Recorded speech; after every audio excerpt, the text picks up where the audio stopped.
Entonces, ya esa lámina ya la hemos visto y decíamos que la célula puede sufrir una serie de cambios, ¿no? Dependiendo del tipo de noxa que la altere. Puede provocar, ya hemos visto esta parte, la lesión celular irreversible, con la necrosis consiguiente, en lo que era la injuria celular, ¿no? Y cuando esta injuria no es muy marcada, ¿no? Sí persistente, pero no muy marcada, da lugar a que las células se adapten al nuevo medio. Entonces, y se produce lo que se denomina la hipertrofia o la hiperplasia, o crece el tamaño de la célula o se incrementa el número de células. Igualmente puede sufrir el otro extremo, la atrofia, o sea, la disminución del tamaño de la célula. Vamos a ver qué es cada uno de estos. Y puede haber metaplasia. Es otro tipo de adaptación que sufre. De displasia no vamos a ver porque en realidad displasia actualmente ya no se considera como una cosa, un tipo de adaptación, es una, vamos a ver más adelante, que es una situación en la cual la célula va probablemente hacia una neoplasia maligna, entonces es una degeneración, es otra cosa, ¿no? Lo importante de este tipo de adaptaciones celulares, de la hipertrofia y hiperplasia, ¿no? Y algunos ejemplos que vamos a ver, ¿no? Luego que desaparece el estrés, ¿no? La célula vuelve a ser normal, o sea, se convierte en una lesión reversible. Esto ya lo han hecho, ¿no? Hemos hecho todo esto acá, ¿no? Y entonces veamos, ¿no? Estos tipos de adaptaciones que sufre la célula. ¿Qué es atrofia? Atrofia es disminución de la célula, del tamaño de la célula. ¿Por qué? Porque hay disminución de los componentes celulares, ¿no? Entonces la célula disminuye de tamaño y si disminuye la célula de tamaño, por ende el órgano afectado va a disminuir o el área afectada disminuir de tamaño, ¿no? Eso se llama atrofia. Acá tenemos el concepto de diatrofia. Es una disminución del tamaño celular. Debido a que hay disminución de las funciones de las células, disminuye el tamaño del órgano, ¿no? Entonces, y esto se debe usualmente a un estrés sostenido y la célula se va a adaptar. Vamos a ver que cuando estas células, ya se habló en el capítulo de lesiones reversibles, cuando estos estrés o estas noxas son persistentes, sostenidas, ¿no? Llega a lesionar las estructuras internas de la célula, del núcleo, pero sin ruptura de la membrana celular, ¿no? Esto se llama cede la noxa, retrocede la lesión y la célula se regenera nuevamente, ¿no? Esa es la lesión reversible. Entonces, ¿cuáles son las causas que pueden llevar a una atrofia celular? A que una célula se atrofie, ¿no? ¿Vemos? En primer lugar tenemos la isquemia. La isquemia que dijimos que era una disminución del aporte sanguíneo, ¿no? Disminución del aporte sanguíneo, por una oclusión de un vaso probablemente, ¿no?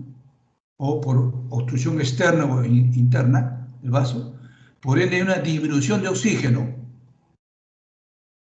Y cuando vimos que había disminución de oxígeno, había disminución de energía, o sea, disminución de ATP. Entonces no se desarrolla bien la célula, se produce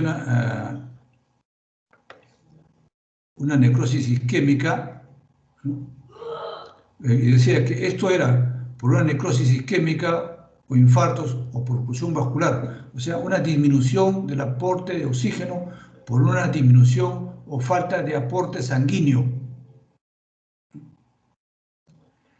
Es la causa más frecuente de atrofia. Inflamación crónica. También las infecciones virales y bacterianas producen atrofia. De mismo modo, por desuso, cuando hay una disminución de la actividad del músculo esquelético,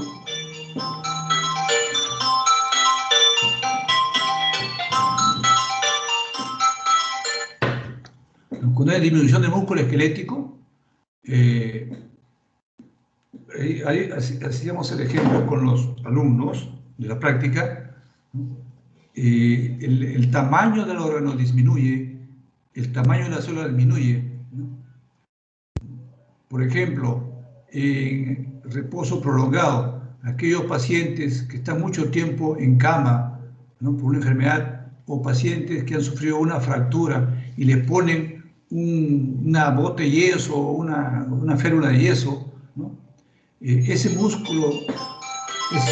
músculo se va a alterar, entonces va a disminuir. Van a ver ustedes que cuando le sacan el yeso, automáticamente el paciente presenta disminución del tamaño del músculo, ¿no? Igualmente, esta disminución del tamaño de la célula, ¿no?, puede ser por falta de nutrición, una nutrición inadecuada, una deficiente nutrición, o por una desnutrición severa.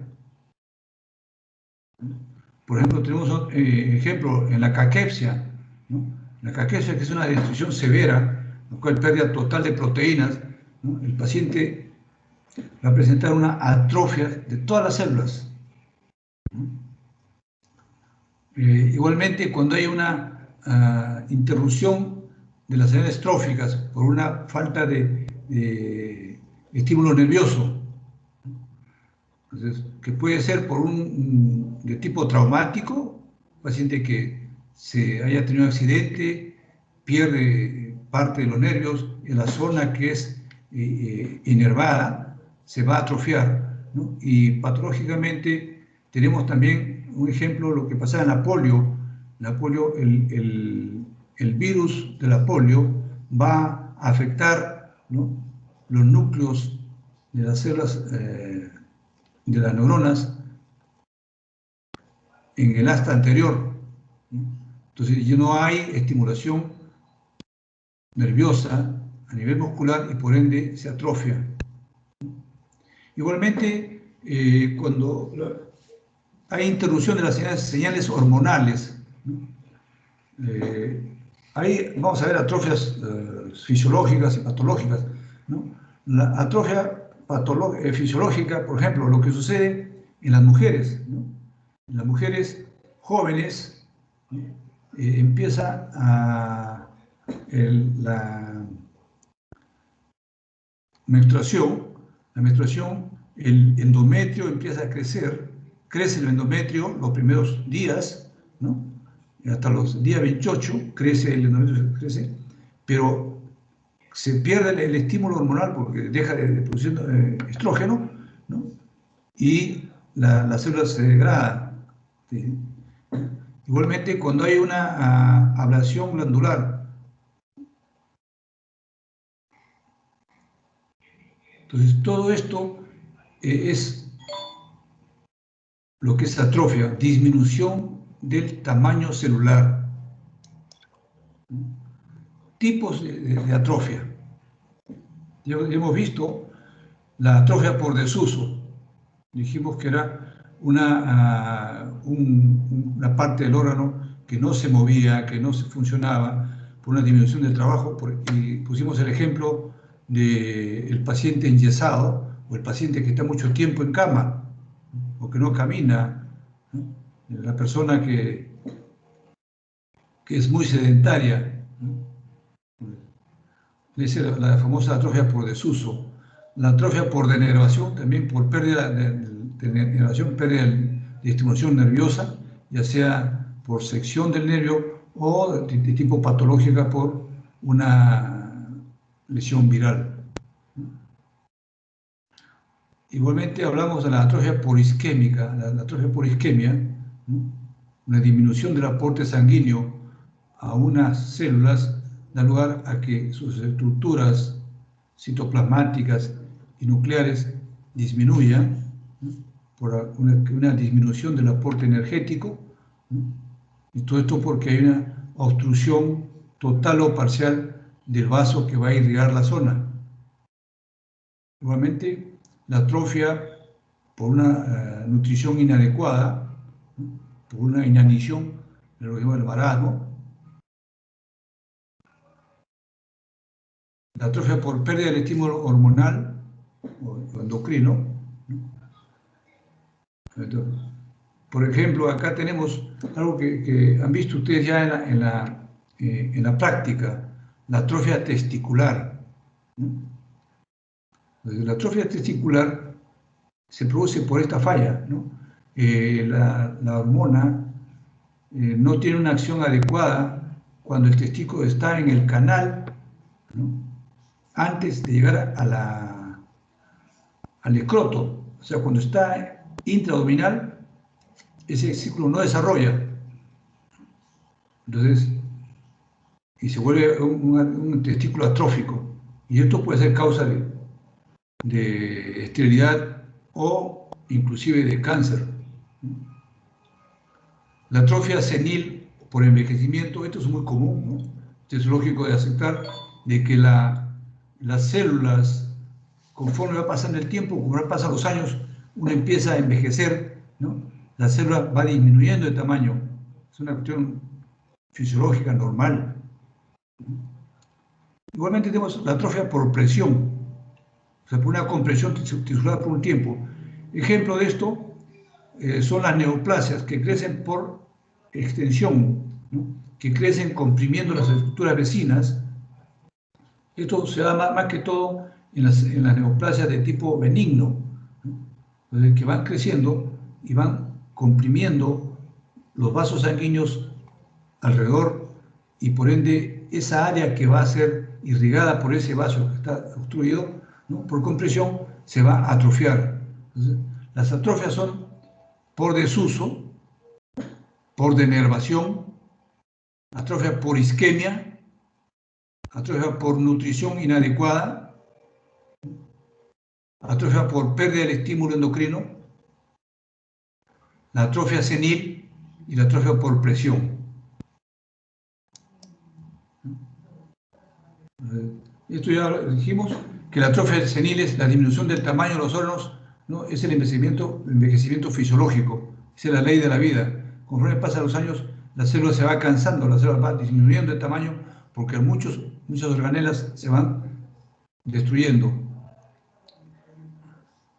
Y la médula ósea es un órgano muy activo, ¿no? Recuerden que aquí está la célula, el stem cell o la célula madre. Entonces, uno de los grandes problemas que puede pasar para que se produzca atrofia en la médula ósea es lo que se denomina la anemia aplásica. La anemia aplásica es una lesión usualmente por unas drogas. Antes se usaba mucho para tratamiento de la tifoidea, el cloranfenicol. El cloranfenicol, ¿no? Era excelente para este tipo de enfermedad, que era muy común, sigue siendo común la tifoidea, ¿no? Pero algunos pacientes hacían una reacción al cloranfenicol con la consecuente anemia aplásica, había destrucción de las células madre de la médula. Y esto sí es maligno, pues, porque un paciente que no tiene células madre, que su médula ósea está atrófica, ¿no? Este paciente no tiene capacidad de respuesta inmune, sus células madre no pueden ser transformadas en otras células que lo puedan ayudar. Y para que haya, estos son atrofias localizadas, este es total. Hay órganos que se atrofian más tempranamente, ¿no? Mientras que hay una atrofia generalizada. Esta atrofia generalizada se da por un defecto de la nutrición, ¿no? Nutrición. O sea, nutrición. Este efecto de nutrición puede ser por la caquexia, un marasmo, una ausencia total de proteínas en la alimentación. Comentábamos temprano con uno de las delegadas del grupo de que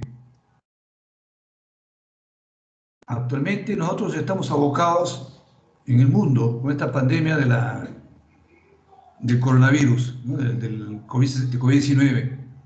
Todos los hospitales o COVID-19, pero se han olvidado de que existen otras enfermedades mucho más severas que matan más gente. El COVID-19 tiene un promedio de 2 a 3% de mortalidad, ¿no? No más, que afecta sí a muchísima gente, como cualquier virus, pero que no mata a mucha gente. Entonces no sé por qué nos ha metido tanto miedo de esta enfermedad. y todo. Entonces las enfermedades, pero las otras miles de enfermedades que existen, no se están tratando actualmente, ¿no? Como los infartos de miocardio, los cánceres, enfermedades degenerativas, ¿no? Enfermedades metabólicas ¿no? que van a ser problemas que van a llevar a la muerte al paciente. Por ejemplo, decíamos, este problema de la caquexia es debido a una desnutrición severa, y nosotros sabemos de que la desnutrición a nivel mundial mata muchísima más gente que casi todas las enfermedades. Y sin embargo nadie hace cuarentena por esto. Otras enfermedades que van a producir una disminución del tamaño de casi todas las células por una marcada desnutrición es el cáncer. ¿Por qué? Porque el cáncer es una reproducción exagerada de células desordenadas que necesitan nutrientes y tienen que tomarlo de cualquier parte del cuerpo. Por eso es que el paciente baja de peso rápidamente. O también por una disminución de la pituitaria, ¿no? Que puede dar un envejecimiento precoz. Los mecanismos de la atrofia, el mecanismo fundamental es la síntesis de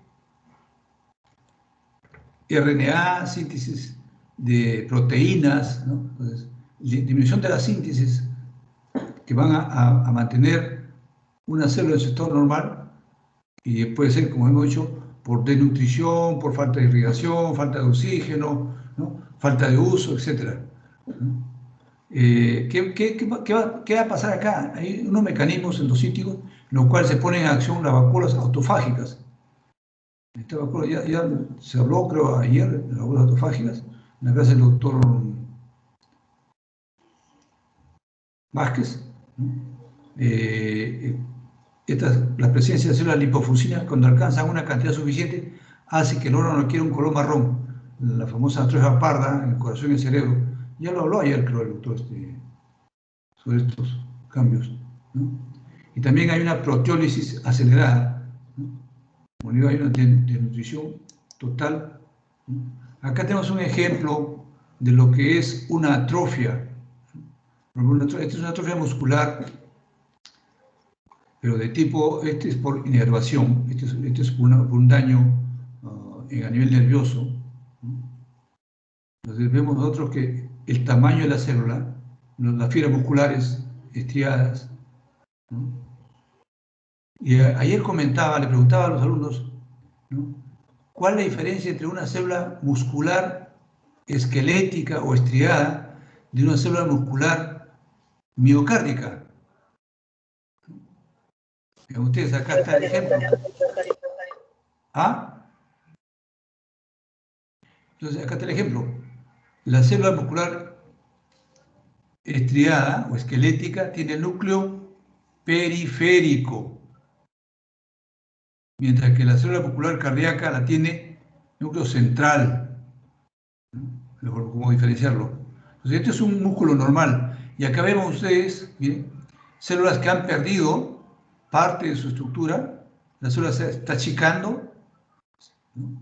Ustedes son células más pequeñas, células musculares que aún conservan el núcleo, ¿eh? Pero son de menor tamaño comparadas con estas células normales, que son las más pequeñas. Entonces, esto es una atrofia focal, ¿no? De fibras musculares.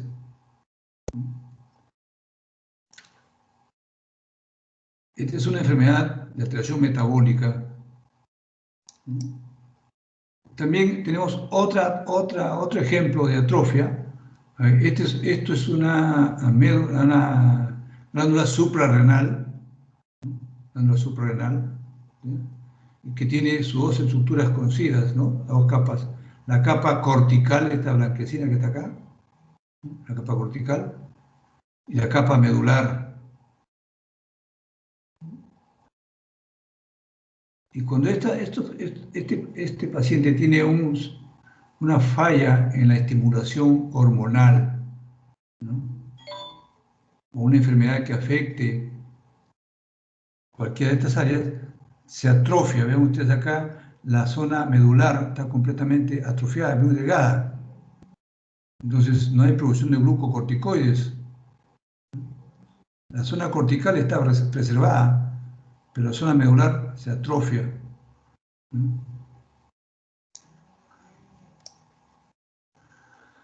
Acá para ver ya más nítidamente lo que es una atrofia. La atrofia es una disminución del tamaño de las células por pérdida de sus organelas o destrucción de sus organelas, ¿no? Internas, ¿no? Entonces, inicialmente la célula atrófica se ve, como hemos visto, a ver, como está acá, ustedes, ligeramente acidófila, o sea, medio rosado más intenso, ¿no? A uno le llaman eosinofilia, es mucho más rosada que la célula normal, que está acá. ¿Ya? La característica, pierde sus estructuras normales, como en el caso de las estriaciones. Acá vean las estriaciones normales, acá están. Se pierde, inclusive estas células se llegan a atrofiar de esta manera, ¿no? Vean ustedes que pueden llegar a fibrosarse, ¿no? Hacer un daño a... Esta es una coloración tricrómica de Mason para ver las fibras musculares atróficas. Acá está en vía de atrofia, está atrofiándose, atrofiada, ¿no? Entonces, otro ejemplo de atrofia también conocida es la atrofia glandular prostática, ¿no? Recuerden ustedes que la próstata tiene un epitelio cúbico alto, monoestratificado, que tapiza las glándulas, tiene un estroma vascularizado, y otro normal. Pero en algunos, aquí no es alto, ¿no? Aquí este epitelio se ha vuelto casi plano, ven ustedes, células elongaditas, núcleos elongados, células planas, ¿no? Entonces es un epitelio atrófico, ¿no? Y esto también por falla hormonal. Acá tenemos otro ejemplo de lo que es atrofia. Esto es un tiroides, con su epitelio cúbico simple, ustedes acá, monoestratificado, ¿no? El lumen del folículo tiroideo, ¿no? Con su sustancia coloide, eso es lo normal. Estos espacios claros que ustedes ven acá son signos de actividad del folículo, normal. Y esto se puede atrofiar por múltiples causas. La más común de esto es la falta de un producto nutricional, el yodo, ¿no? Ustedes, el bocio coloide, los folículos se dilatan, la luz se dilata, se llena de coloide, el epitelio se aplana. Es un ejemplo de atrofia por déficit de estímulo hormonal. Igual era lo que nosotros observamos ayer en la práctica en la atrofia testicular. Acá tenemos nosotros, esta es una atrofia, es una aorta, no es normal, por supuesto, no es normal. Riñón de un lado, riñón del otro lado. Entonces acá tenemos nosotros de que esta aorta presenta unas cosas, esta es la superficie normal, la superficie lisa, pero presenta unas zonas amarillentas, blanquecinas, como placas, esta de acá, ¿no? Muchas placas acá, esto no es normal, ¿no? Y algunas de esas, o grandes cantidades de estas, están calcificadas, ¿no? Esto es duro, ¿no? Y acá están los vasos que salen de la aorta, las arterias renales. Entonces, vean ustedes, esta arteria renal está parcialmente ocluida por presencia de estas ateromas, acá también. Entonces, esto da lugar a que la irrigación hacia un riñón sea mucho menor que hacia el otro. Entonces, disminuye el tamaño de la célula y por ende disminuye el tamaño del órgano, ¿no? Es una atrofia renal o hipoplasia renal, porque baja, ¿no? Esto es una enfermedad conocida como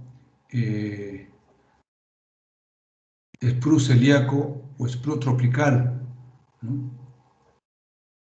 Este es de origen autoinmune. Esta es una velocidad normal, intestinal. Esto corresponde a helio, ¿no? Es lo normal en helio. Estos son sus criptas acá. Esta es la velocidad. Y acá vean ustedes, en este lado es el lado patológico. Hay disminución en el tamaño de la cripta. No, el tamaño de la velocidad, disculpen. La velocidad, ¿no? Esta es la cripta, ¿no? Entonces, es una velocidad ensanchada y acortada, ¿no? Entonces, esto se observa en la enfermedad, el sprue no tropical. Una atrofia por envejecimiento es la atrofia cerebral. Conforme pasan los años, ¿no? Probablemente debido a que los vasos sanguíneos de acá del cerebro tienen una cierta predilección por que se depositen placas de ateroma, la irrigación no es igual que en la gente joven. Entonces, conforme pasa el tiempo, se va atrofiando los lóbulos frontales. Esto es un cerebro, ¿no?, de una persona mayor de 70 años. Vean ustedes, debería hacer todo esto, ¿no? Entonces, es un cerebro atrófico.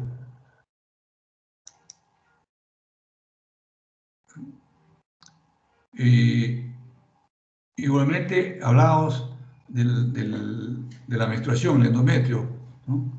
Inicialmente el endometrio, ¿no?, por estimulación hormonal se hipertrofia, crece, ¿no?, y se hiperplasia, ¿no?, y cesa el estímulo hormonal. Por ejemplo, en las personas de edad prácticamente no hay glándulas en el endometrio, muy pocas, escasas, ¿no? Y de esa atrofia endometrial por envejecimiento y por falta de estímulo hormonal. Veamos ahora lo que es hipertrofia. Si atrofia es la disminución del tamaño, hiper es incremento del tamaño, ¿no? O sea, hipertrofia, aumento del tamaño celular. Aumento del tamaño celular, ¿no? Y este aumento del tamaño celular, si en el otro veíamos que era disminución de los componentes celulares y estructurales de la célula, ¿no?, en este hay aumento de los componentes, ¿no? Aumenta el tamaño de la célula, porque hay aumento de los componentes celulares y estructurales, ¿no? Hay un aumento de síntesis de proteínas y miofilamentos, ¿no? La célula crece, y si la célula crece, el órgano crece, ¿no? Un ejemplo de hipertrofia fisiológica, porque es patológica y fisiológica, ¿no?, es el útero. El útero es el receptor estrogénico del músculo liso, proteína y ADN, ¿no? Esta estimulación, ¿no?, estrogénica permite que el músculo crezca, ¿no?, crezca, y esto lo vamos a ver nosotros en la gestación, ¿no? La gestación no solamente crece el número de células, sino crece el tamaño de las células. Por eso que el útero crece enormemente, pero cesa el estímulo, se produce el parto, cesa el estímulo, ¿no? La célula regresiona a su estado normal. Hipertrofia fisiológica es funcional. Por ejemplo, las hormonas sexuales en la pubertad conducen a hipertrofia de los órganos sexuales juveniles, o sea, de las mamas, ¿no? De las mamas, ¿no? El vello pubiano. Entonces, todo esto se desarrolla en la fase sexual, en la pubertad. En el embarazo, la prolactina y los estrógenos producen hipertrofia mamaria, crece la mama por acción de estas.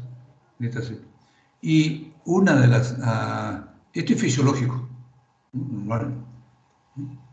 Pero para que este crecimiento en la mama pueda ser patológico, es que ya no sea una estimulación normal por la prolactina o los estrógenos, sino que sea debido a una hipersecreción de prolactina por una tumoración en la glándula pituitaria, ¿no?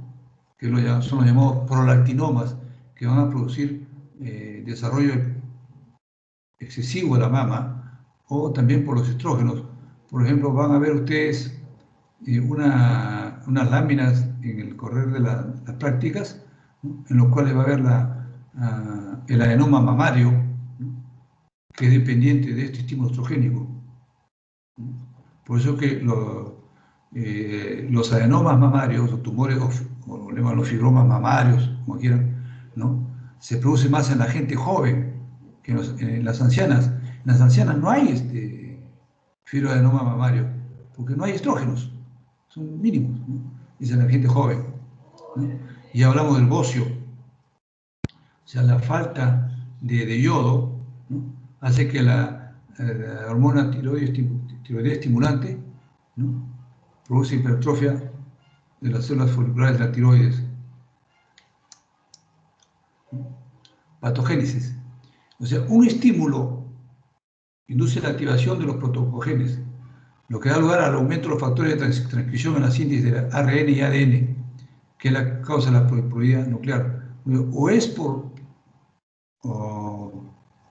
una activación de los protocogenes, o es por una estimulación hormonal, ¿no? O es también, vamos a ver, por un sobreuso o una sobrecarga de trabajo, ¿no? Los tipos de hipertrofia. Por ejemplo, acá tenemos nosotros el mismo músculo estriado, cual es de tamaño normal, las fibras musculares es un corte transversal, son normales, con sus núcleos periféricos, mientras que acá vemos nosotros, en este lado, las fibras musculares están aumentadas de tamaño, ligeramente acidófilas, pero no hay mayor patología, y esto se da usualmente, esto puede ser por estímulo hormonal, por estímulo traumático o por una sobrecarga. Lo que sucede, por ejemplo, en los físico-culturistas, ¿no? Por una sobrecarga, un incremento en la actividad de las células, esta célula crece de tamaño y crece el órgano, ¿no? Incluso hay algunos físico-culturistas que se ayudan con drogas anabólicas que a la larga van a producir daño de este músculo. Pero sí crece, ¿no? Crece mucho más rápido. Acá tenemos una hipertrofia patológica, en la cual este es el corazón, un corte transversal del corazón, aurícula izquierda, ventrículo izquierdo. Entonces, ven ustedes acá, esto es lo normal, y acá vemos nosotros las células musculares cardíacas, ¿no? Todas casi de tamaño homogéneo, ¿no? Y la característica fundamental que dijimos ayer, diferenciar entre un músculo cardíaco y un músculo estriado, es esto, la presencia del núcleo central, ¿no? A ver, acá los núcleos son periféricos. Entonces, el núcleo central, Entonces, cuando este paciente o este corazón sufre una sobrecarga ventricular, ya sea por una hipertensión arterial, ¿no? Una hipertensión arterial. Entonces, este músculo, normalmente el corazón necesita, para poder funcionar normalmente, una presión que va entre 70 y 120 milímetros de mercurio, entre la diastólica y la sistólica. Pero si se incrementa la presión arterial, ¿no? Mucho más, entonces el corazón tiene que bombear más, tiene que trabajar más. Y es lo que hace el deportista. Trabaja más, ¿no? El músculo va a crecer, se va a hipertrofiar. Entonces, se hipertrofia el músculo, ¿no? Y acá tenemos nosotros el ejemplo, vean ustedes, células normales, fibras musculares normales y fibras musculares hipertróficas, grandes, ¿no? Crece un poco más, casi el doble de tamaño los núcleos, y las fibras musculares son grandes. Pero esto tiene sus bemoles en el corazón, ¿no? En el tipo patológico. En el otro, en el tipo fisiológico, como es el físico-culturista, él lo puede controlar hasta dónde puede llevar su músculo. Acá no, acá llega un momento de que este músculo, ¿no? Llega a tener este desarrollo por una insuficiencia cardíaca, ¿no? Y posteriormente este músculo se cansa y empieza a regresionar y puede llegar a la atrofia. Entonces ya el paciente puede llegar a morir por insuficiencia cardíaca.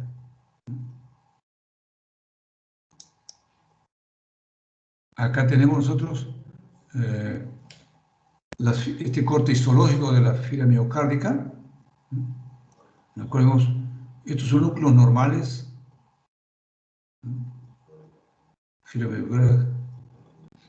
Núcleos grandes, hipertróficos, ¿no?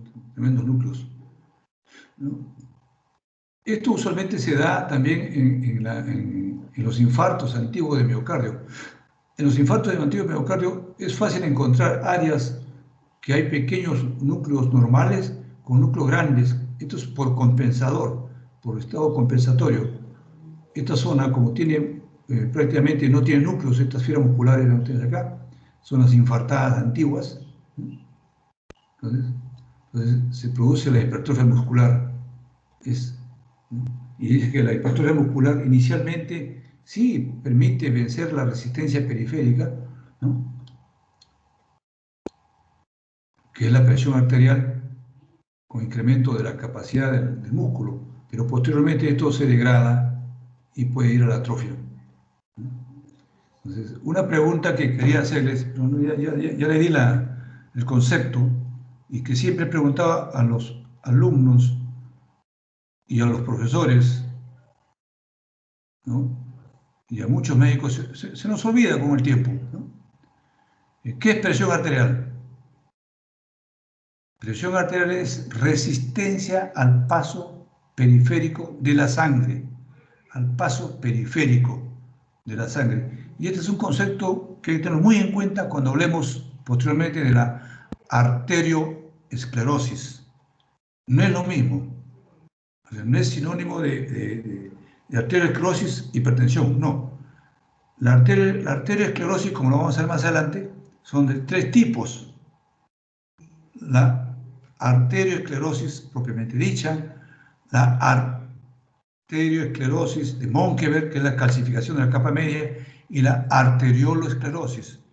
La arterioloesclerosis es la responsable de la hipertensión arterial, no es la arterioesclerosis en sí total.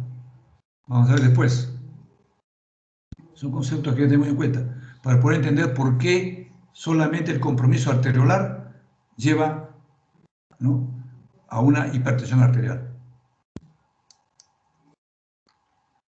Acá tenemos un corazón normal, tamaño normal, y un corazón hipertrófico, en un paciente hipertenso de larga evolución.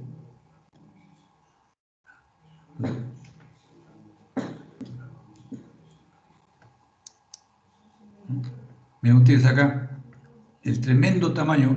¿Cuánto es lo normal que debe tener de grosor el músculo cardíaco a nivel del ventrículo izquierdo. ¿Saben ustedes? ¿Alguien puede decirme? Bueno, acá no hubiésemos puesto una regla, no hay regla acá, ¿no?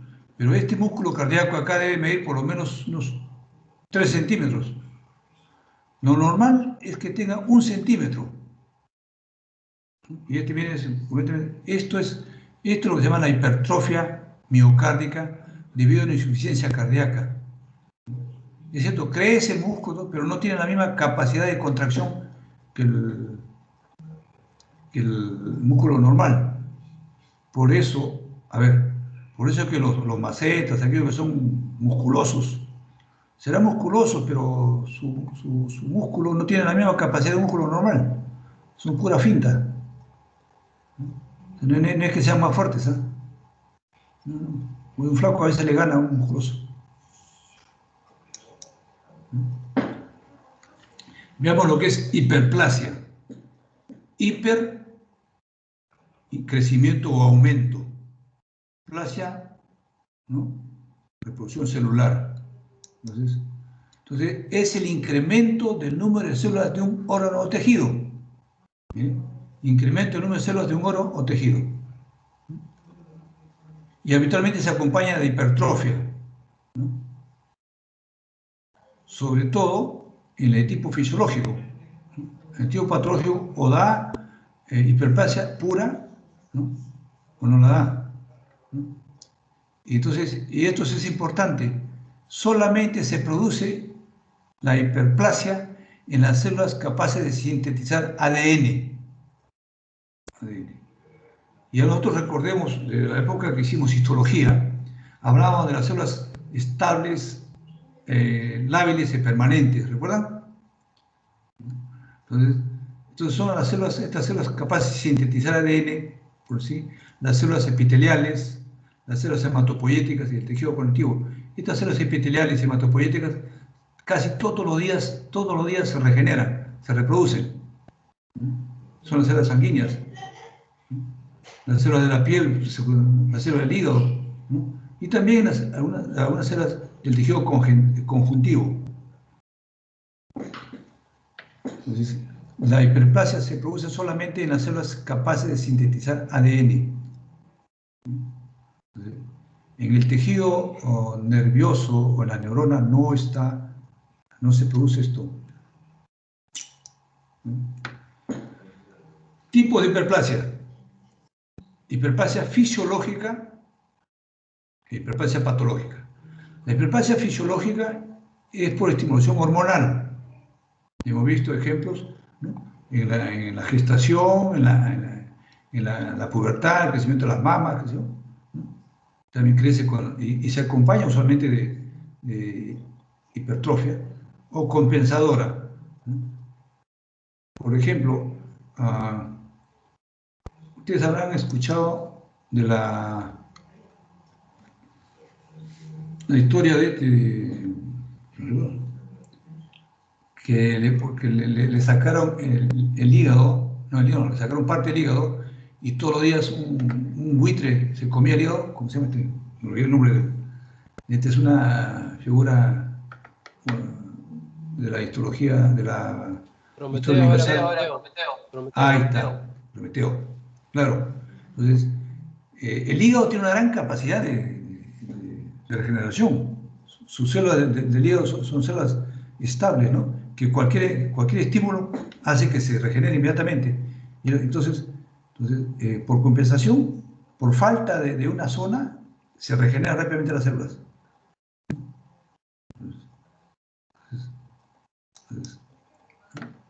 Y la hiperplasia patológica, esto usualmente va hacia alguna neoplasia, pero la hiperplasia patológica es la que va a ser responsable de las neoplasias benignas y malignas, ¿no? La hiperplasia patológica puede ser por una estimulación hormonal excesiva, un exceso en la hormona, por ejemplo, en el estrógeno, la progesterona, va a estimular el crecimiento tanto del tamaño como de las células de la próstata, para llevar a una hipertrofia, hiperplasia benigna de próstata, que es la causa más frecuente de obstrucción urinaria, o también puede provocar cáncer, ¿no?, de cáncer de próstata por una estimulación hormonal excesiva. De ahí que le decía yo que los pacientes que tienen cáncer de próstata de un tipo muy severo, ¿no?, bien indiferenciado, necesitan que le saque los testículos para que estos pacientes no tengan estímulo hormonal, ¿no?, si no se van a morir rápido. También por producción focal de factores de crecimiento que actúan sobre la célula diana, ¿no? Y estos factores pueden ser los virus. Hay virus, como el papilomavirus. El papilomavirus actúa, ¿no?, en el epitelio del exocervix, ¿no?, que es un epitelio escamoso, ¿no?, produciendo una hiperplasia de estas células. Y inicialmente va a haber cambios, ¿no?, no solamente en las células del cuello, sino también en las células de la vagina, dando esos condilomas o verrugas, ¿no?, y puede a la larga convertirse en una neoplasia maligna, ¿no? Y es importante, desaparece esta hiperplasia patológica y cuando es benigna, cuando el estímulo cesa. Cesa el estímulo, si es benigna, desaparece, ¿no? Entonces, mientras que la hiperplasia atípica, esa hiperplasia que ya no es benigna, pero que va a producir unas alteraciones que puede dar lugar a una neoplasia maligna, ¿no?, en cualquier parte, en seres uterinos, endometrio, próstata, estómago, qué sé yo, en cualquier órgano, ¿no?, tiroides, puede llegar a producir una neoplasia maligna, que es la hiperplasia patológica. Acá tenemos nosotros unos ejemplos de lo que son la hiperplasia, cómo crece el órgano, ¿no? Tiroides normal, ven ustedes acá, lóbulo izquierdo, lóbulo derecho, istmo, normal. Y acá igual, lóbulo izquierdo, lóbulo derecho, istmo, pero acá son lóbulos grandes, ¿no?, incluso el istmo es grande, eso es una hiperplasia tiroidea. Entonces acá tenemos el ejemplo, recuerden ustedes, hemos dicho que los folículos tiroideos están tapizados por un epitelio cúbico, simple, ¿no?, y los folículos casi todos del mismo tamaño, ordenaditos, con células intersticiales, mientras que en este lado vemos un incremento no solamente de las células, porque hay proliferación de células, hay una estratificación de células, áreas donde hay mucho más células, ¿no?, el epitelio se hace un poco más alto, ¿no?, y hay un incremento de las glándulas, inclusive presentan estas proyecciones papilares, intraluminales, y esto puede ser benigno, como también puede haber transformación maligna de estas. Este es de tipo nutricional y de tipo hormonal. En la próstata, ¿no?, esta es una hiperplasia prostática, en la cual hay, la hiperplasia prostática usualmente va acompañada no solamente de la hiperplasia de las células, sino de hipertrofia del estroma. Entonces aquí vemos nosotros que normalmente el epitelio, este es el epitelio normal de la próstata, un epitelio columnar, núcleos basales, mononucleado, pero por área ven ustedes una estratificación, una proliferación del epitelio. Acá inclusive forman pequeñas formaciones digitiformes o a modo de yema intraluminales, ¿no? Acá tenemos otra mucho más notoria, que se hace a la luz, con un incremento del número de células. Es una hiperplasia prostática, y esto es por estimulación hormonal, un exceso de estimulación estrogénica, progesterónica. Y también hay una hipertrofia prostática, que es parte del mismo efecto. Estos de acá son los famosos cuerpos amiláceos, pero es benigno.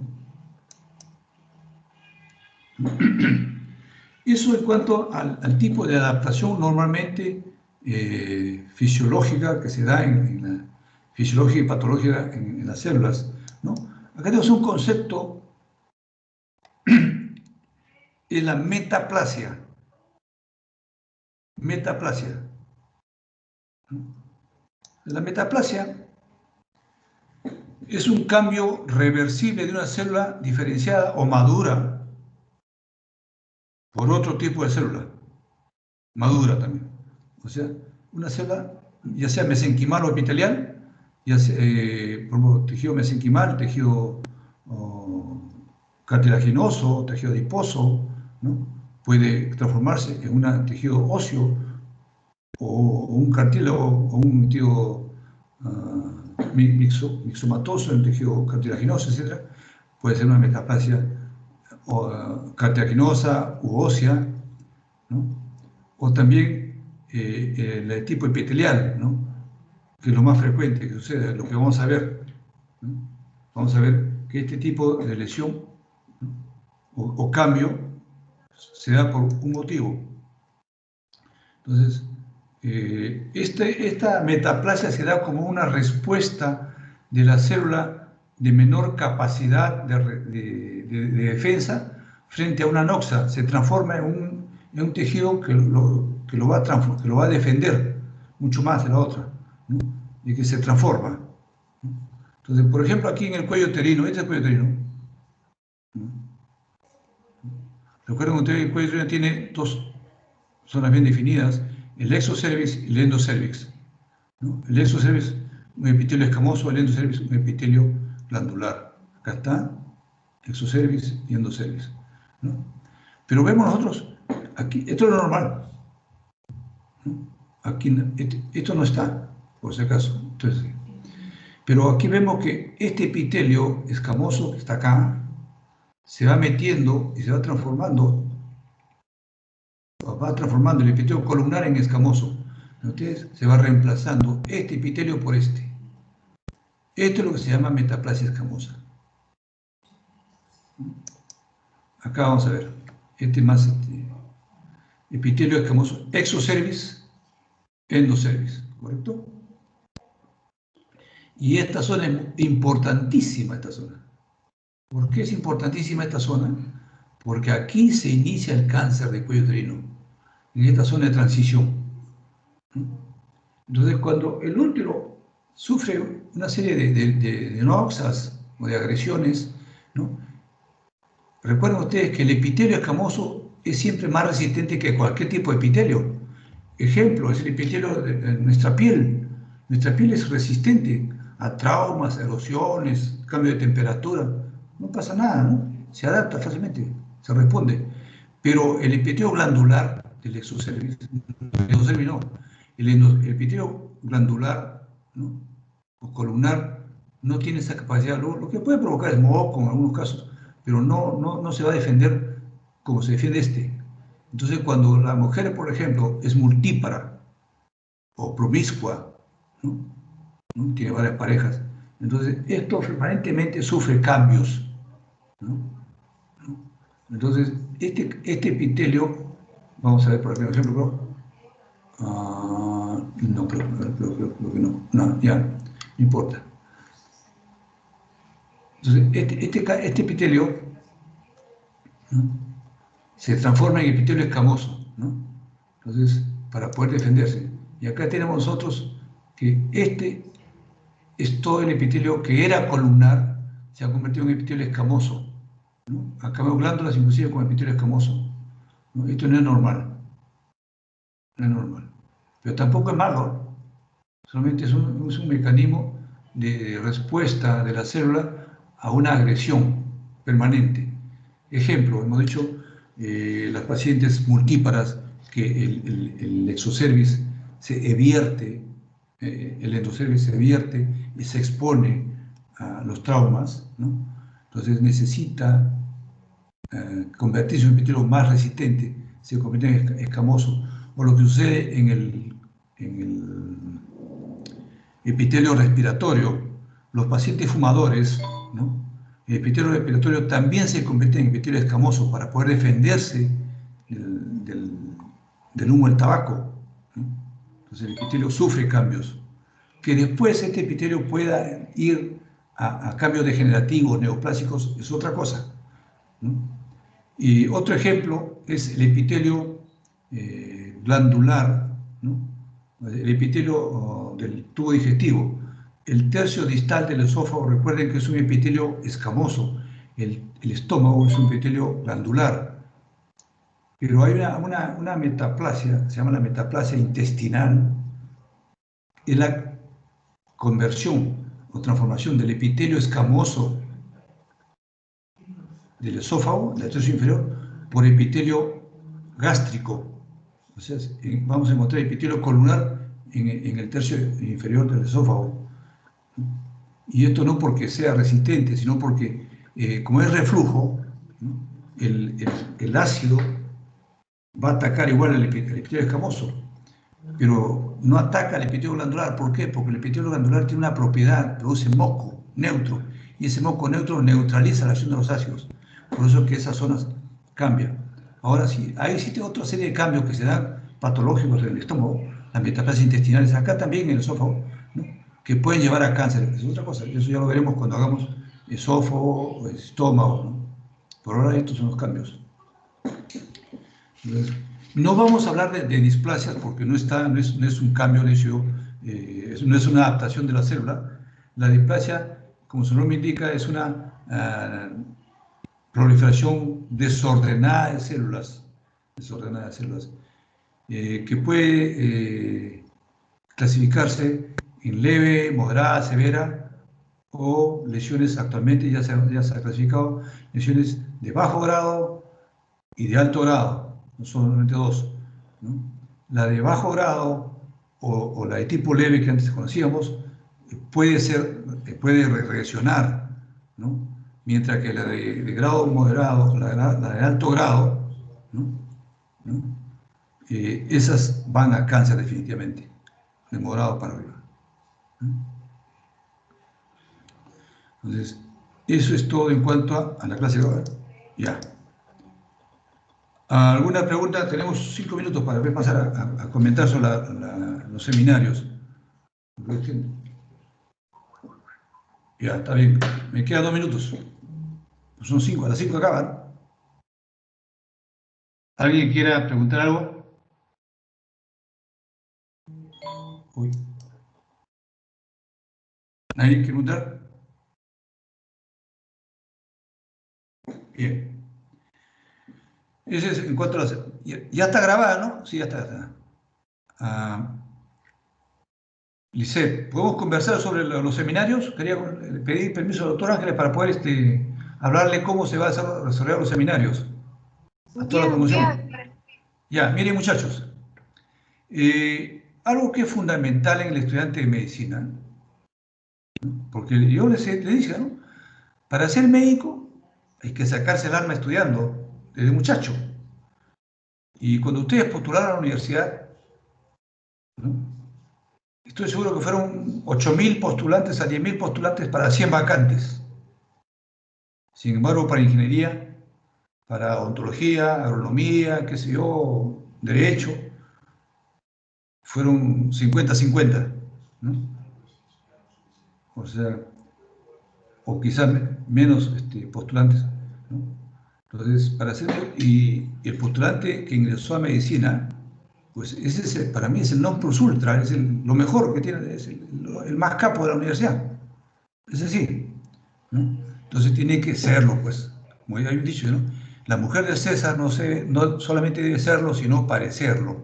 Y para parecer, un estudiante de medicina tiene una serie de requisitos. Ahorita no les exijo, ni se les exigimos muchas cosas, porque por la pantalla, no tenemos mucha apreciación. No los conozco ni los voy a conocer, pero sí es una recomendación que el estudiante de medicina debe ir bien vestidito. No quiere decir que el estudiante tenga que ir con terno y corbata, ni que la mujer vaya pues con un traje elegante de noche, ¿no? De fiesta, no. Puede ir con un vestido sencillo, pero igual el hombre. Pero no vayan pues a la universidad con polos medios arrugados, o lo mandaron a arrugar especialmente, o pantalones jean, que fueron jean una época y después terminaron siendo otra cosa, o los cortan a propósito porque así es la moda, ¿no? O sayonaras, ¿no? O zapatillas que inicialmente fueron blancas y terminaron siendo grises, que nunca más las lavaron. Dice falta de respeto. O vayan con el pelo largo, todos despeinados, sin afeitarse. Puede ir la gente con barba, no hay problema, bigotes, eso no es problema, pero bien afeitaditos, ¿no? La mujercita bien peinadita, ¿no? Esa es una recomendación, ¿no? Y siempre el alumno de medicina debe ir pues impecablemente a su universidad, porque es el non plus ultra, es el ejemplo de la universidad, el representante, ¿no? Y por lo menos debe ir con un mandilito blanco a su clase, ¿no? A su práctica, estar ahí, porque así debe acostumbrarse a ir al hospital, porque cuando uno va al hospital, si no se acostumbró de muchacho, va como quiera, va con jean, con polo, con zapatillas todas raídas, todo con el pelo desordenado, la barba mal cortada, ¿no? Entonces, si ustedes están en su lecho de dolor, pregunto yo, y como paciente se le acerca el médico más brillante de la promoción, pero se le acerca con polo, jeans, zapatillas, todo descuidado él, ni siquiera se ha bañado, ¿no? Y los examina y le indica hay que hacer tal cosa, tal cosa. Ustedes dicen, bueno, pues. Y después viene el más brutito, porque también existe, ¿eh? De la promoción, ahí. Pero ese tipo viene bien vestidito, con corbata, con saco, limpiecito, peinadito, oloroso, ¿no? Con su mandil blanco impecable, ¿no? Y lo examina y le indica a cuál de esos le hace usted caso. Lógico, al que está mejor presentado. ¿Sí? Por la vista entra todo, ¿eh? Entonces, esa es una recomendación. La otra recomendación es la puntualidad. La puntualidad, y creo que no hay ni un profesor que me está escuchando. ¿Y por qué? ¿Dónde están? No lo veo. Bueno, y he hablado con los profesores, años, ¿eh? Vengo peleando. Mi clase, señores, arranca a las 4 y termina a las 5. Mi clase arranca a la hora exacta. Después de que entre el profesor ya no debe entrar nadie más. Pero acá, bueno, está permitido porque yo no sé quién está entrando. Bueno. Entonces, siempre hay que ser puntual. La hora es la hora. Acostumbre a ser puntuales. Otra recomendación. Aprendan a ser concisos y precisos en sus exposiciones, ¿no? ¿Por qué les digo esto? Porque va a venir los seminarios en los cuales ustedes van a participar. Los 3 primeros seminarios son 15 personas, alumnos por grupo, 5 alumnos van a exponer, ¿no? Entonces, yo les recomiendo, y así queremos con los profesores, ¿no? Y les pido a los profesores, me voy a decirle a los profesores, les he pedido, terminen su clase a la hora que les toca terminar. No se extiendan con la teoría porque se extienden 20 minutos, media hora, 40 minutos, una hora, el otro profesor está esperando, ¿no? Y eso a mí me molesta muchísimo. Mis clases terminan puntuales, punto. Ellos saben perfectamente que no me gusta esperar. No será por mi edad, porque de muchacho he sido así, ¿no? Siempre traté de ser puntual, ¿no? Entonces, sean puntuales, ¿no? Y cuando yo digo sean puntuales, y decía en cuanto al tipo de exposición, uno debe saber exponer conciso y preciso, ¿no?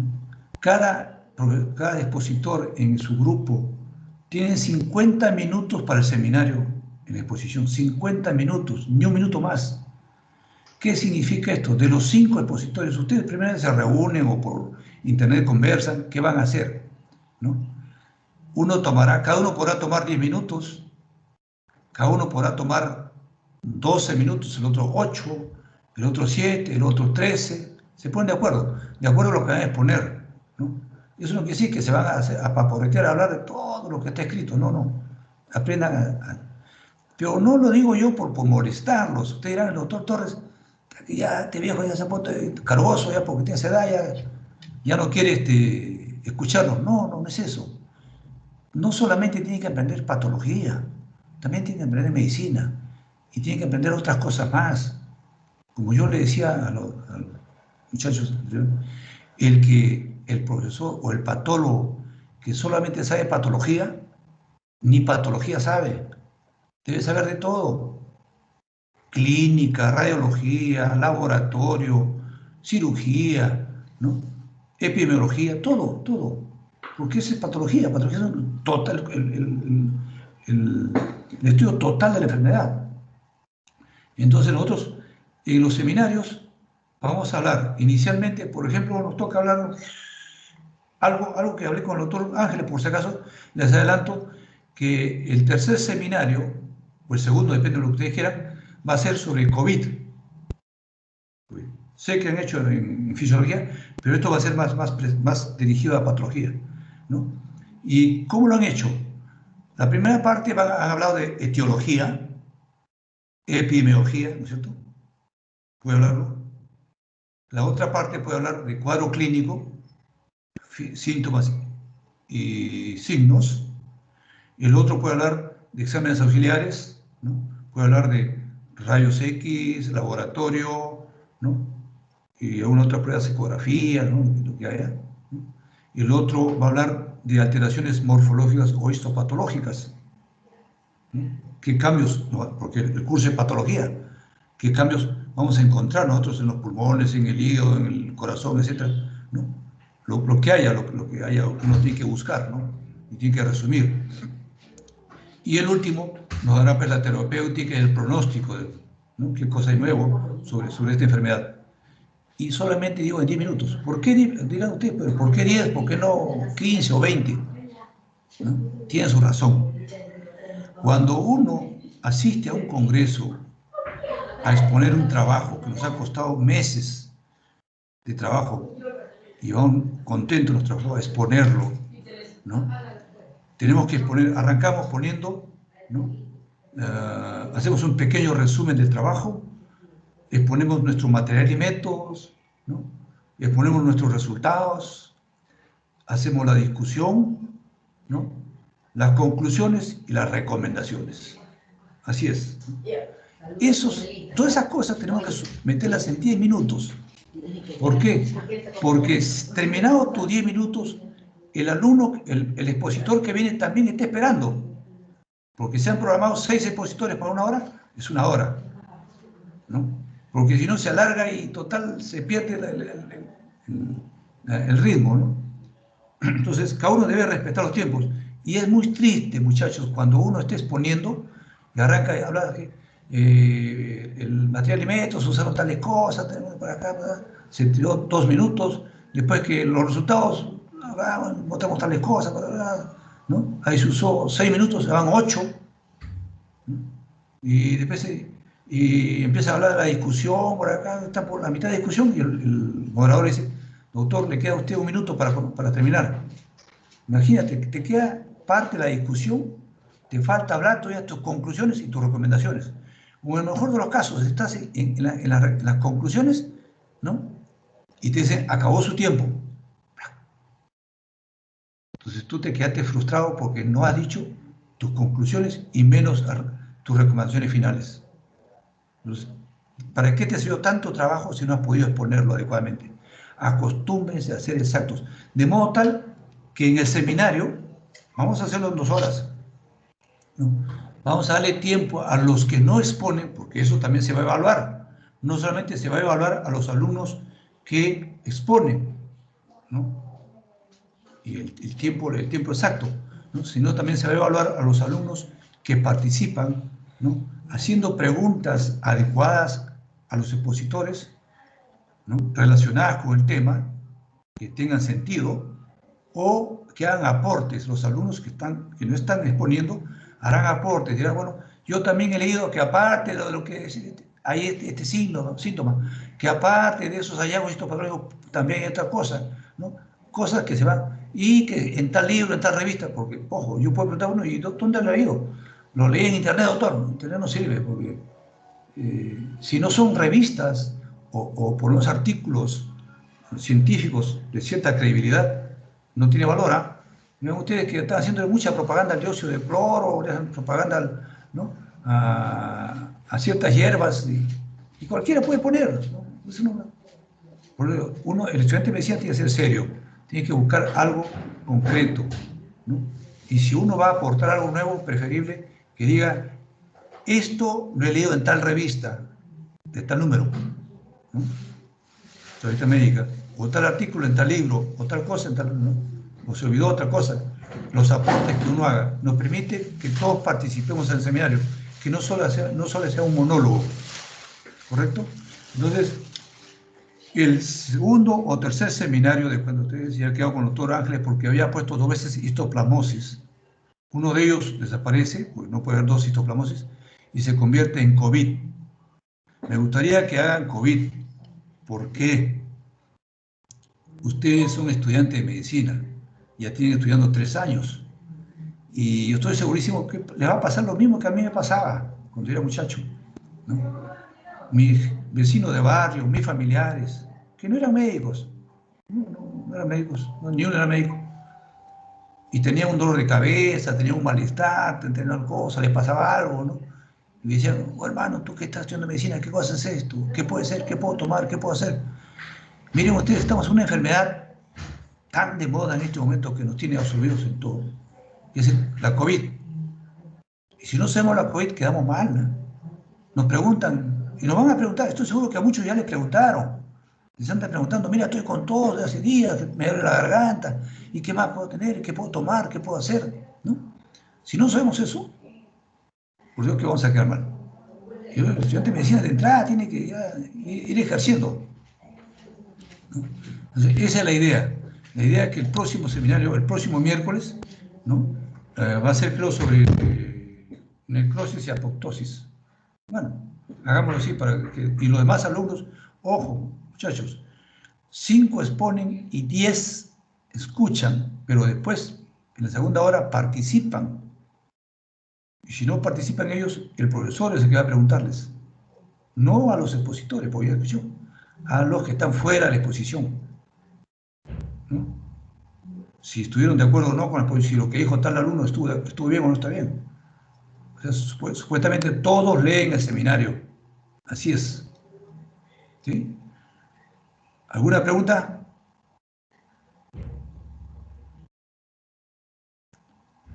El día de hoy no va a haber prácticas, no va a haber seminario porque recién ayer se repartió, creo, o hoy día, no puede haber. Entonces, continuamos con las prácticas el día lunes y martes, y el día miércoles hacemos el primer seminario. Cosa que este miércoles, no, el otro miércoles, creo que sería conveniente hacer COVID, ¿no? Eso ya lo ven cada profesor, ¿no? En mi grupo yo voy a pedir que hagan COVID. Así que ya sabes, la delegada Caroline, ya sabes, Caroline, que toca COVID, el segundo seminario. ¿Alguien más quiere opinar, quiere hacer preguntar? ¿O estamos por concluir la clase? Lisette, ¿algo? A ver, Adriani. Está conforme la información. Lo mismo que también el doctor mencionó. ¿Me escuché bien o no? No, te escuché entrecortado. Ah, ya, le digo que el doctor Ángeles también explicó lo mismo que usted me explicó. Ah, ya, perfecto. Entonces ya Sí, tenemos, ya, perfecto. Entonces estamos engarzados. en el Ya. caso de mi grupo, bueno, nosotros hoy día sí tenemos práctica y vamos a hacer práctica y en la próxima semana vamos a hacer el lunes y miércoles 2 seminarios. El lunes un seminario y el miércoles otro seminario. Pero eso es para mi grupo. No sé si usted se ha organizado de otra forma con su grupo. No, si es que Ángel me dijo que el día de hoy no había nada. Por eso es Sí, que... al inicio me dijo lo mismo, pero después me dijo que mejor haríamos hoy día práctica para no perder este día, porque como hoy día ya no iba a haber seminario, entonces por eso que lo organizó así. Ok, mi grupo, no se preocupen. El día lunes hacemos una práctica y media, y el martes la práctica y media, y nos ponemos al día. El tiempo nos alcanza. Así que no se preocupen. Igual, de perder tiempo no vamos a perder tiempo. Sí, podemos acomodarnos. Ya, doctor. ¿Ya? Bueno, en todo caso ya culminaría. ¿Podría descargar, por favor, la lista de asistencia que aparece al Sí, lado de sí, contactos? acá poner, tengo por acá. Descargar lista de asistencia, ya está descargando. Ya, Ya, eso sería todo entonces, doctor. Y luego finaliza la reunión en los 3 puntitos. ya. Dice administrar permiso, ¿no? Ah, no, acá abajo, abajo. Sí, al costado donde es bandeja Ah, compartida. dice finalizar reunión. Sí, Ya, doctor. ya.